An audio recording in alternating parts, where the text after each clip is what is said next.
bearing nito, Kate. Kala nga. Ano, number 4 yan yun, ha? Ay, ano?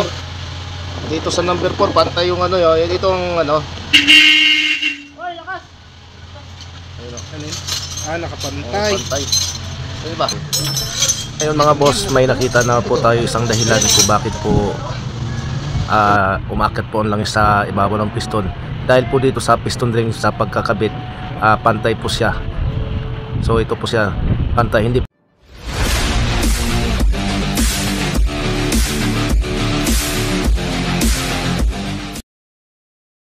kakabit na po natin itong piston. Pero pag ikabit po natin, kailangan po natin na siguraduhin po na itong gap po ng pinaka-gap po ng piston ring hindi po siya pantay dito sa first saka second first second saka yung sa oil ring, hindi po siya magpapantay, hindi po pwede na ganun. Kasi mga boss, yung tinanggal po natin nung una na nakakabit sa makina, nakaganito ang position po niya, kaya hindi po pwede. Ang gagawin po natin dito po sa ibaba, ito po yung oil ring. Ito po may gap, ipinakagap po ng oil ring, dalawa po itong oil ring dito, yan. So ito po siya may ito po yung pinakagap ng oil ring. Ito po sa itaas, saka dito po sa ilalim mayroon po yung ring na ano. Dito muna unahin muna natin sa ibaba. Ito po yung pinakagap po ng oil ring. Ito po siya. Ito po, ito. Ito siya. Ito sa itaas. Ito po yung sa ibaba. Ito mayroon pa po siya dito sa bandang itaas dito. Kailangan po pag ang isang gap ng oil ring niya dito. Tapos yung isa naman dapat malayo ang distansya ng oil ring. Dapat ito isang gap, tapos dapat yung sibabaw dito dapat banda. Sana yan ito. So ito po siya. Ito po yung isa niya. Yung pinakagap po ng oil ring, kasi ang pinaka-ring po dito sa oil ring dalawa. Kailangan magkatalikod po ang kanyang distansya. So ito kabila. Ngayon yung pangalawa, ito sa second groove naman, kasi dito po yung gap ng oil ring, second groove, dapat dito po siya banda. Yan, dapat hindi po siya tatapat doon. Ang first groove naman ilalagay po natin sa kabilang sa talikuran. Yan. So dito po siya. Ito po ang tamang pagkakabit ng piston ring para iwas po na umusok po yung makina natin. So ito po siya.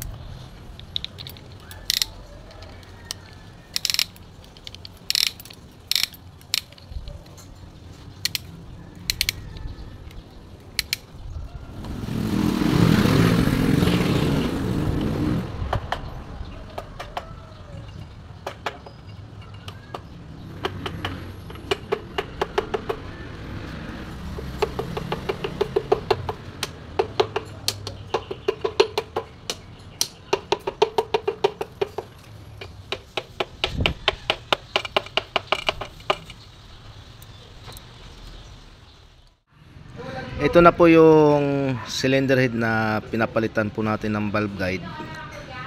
Ang valve guide po nito 12 piraso. So ito po siya. Pinalitan ko na po lahat na valve guide, 12 piraso po ito.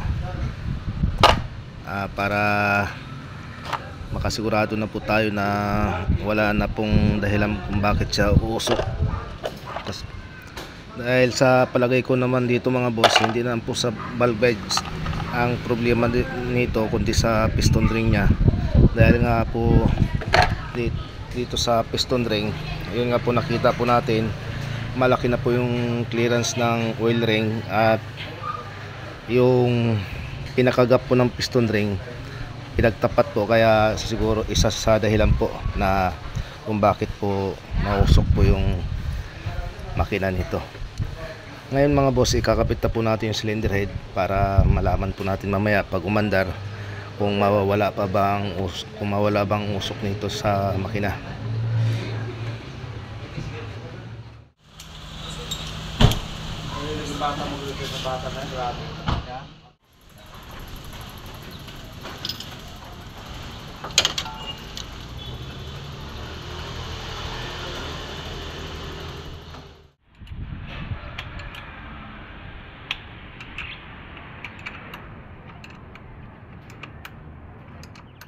So, ito na nga mga boss, papaanda rin na po natin, natapos na po natin kabit yung cylinder head. At ngayon, titingnan po natin kung mawawala yung usok nito sa makina. Papaanda rin po natin to. May tubig na, tapos may langis na rin po ito. Sige, start mo. Up. Okay lang.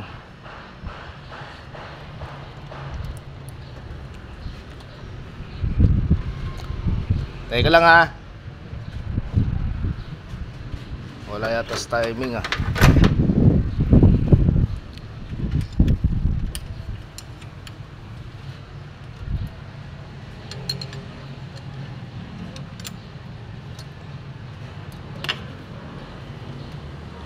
Sige, start.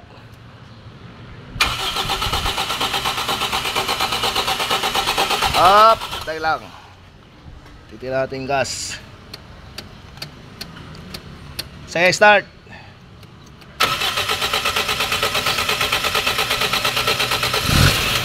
Okay. Sige, start. Sige, start. Op, palyado. Teka lang ha. Titingnan natin yung timing nito. Tingnan natin. Ayan. Sige, start. Up. Ay, namamatay. Teka lang. Tingnan natin kung bakit siya namamatay. Ito po sa hose ng sa hydrovac. Yan. Sige, start. Yun. Mandar na po.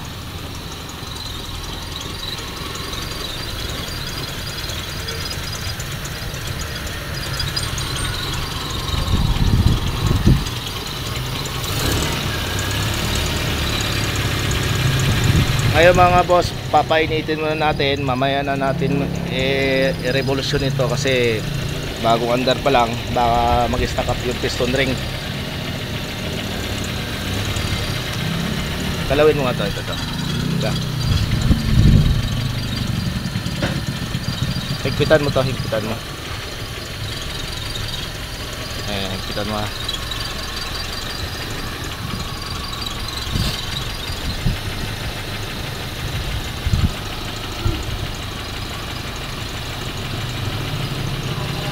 Tingnan natin kung may usok. So wala ito usok. Tapos ito may higop. Wala rin usok yung dipsticks niya. Wala rin pong usok ang kanyang dipstick. So ito po ang dito humihigop naman po sa breather niya, humihigop. So mamaya i-check natin to, i-revolution po natin kapag uminit itong makina. Alamin po natin kung mausok ito.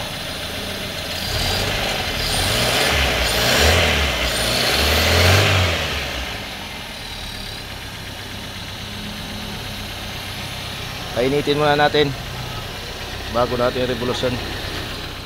Boss, uminit na po itong makina na to.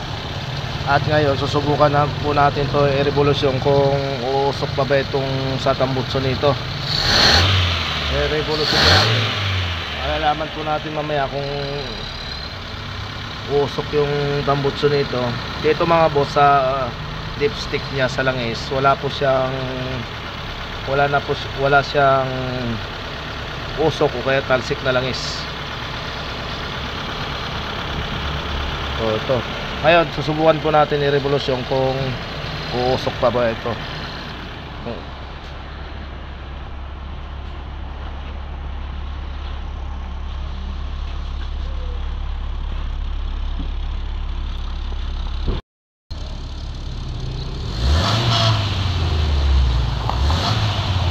Sige. Sige. Sige. Sige, sige lang. Sige.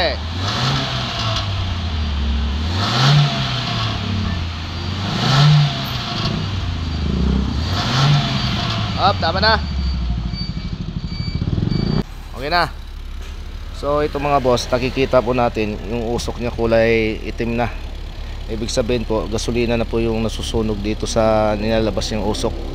Medyo kulay itim na yung usok niya. Pero yung usok na kulay puti, wala na siyang usok. So ito na po, okay na po ito.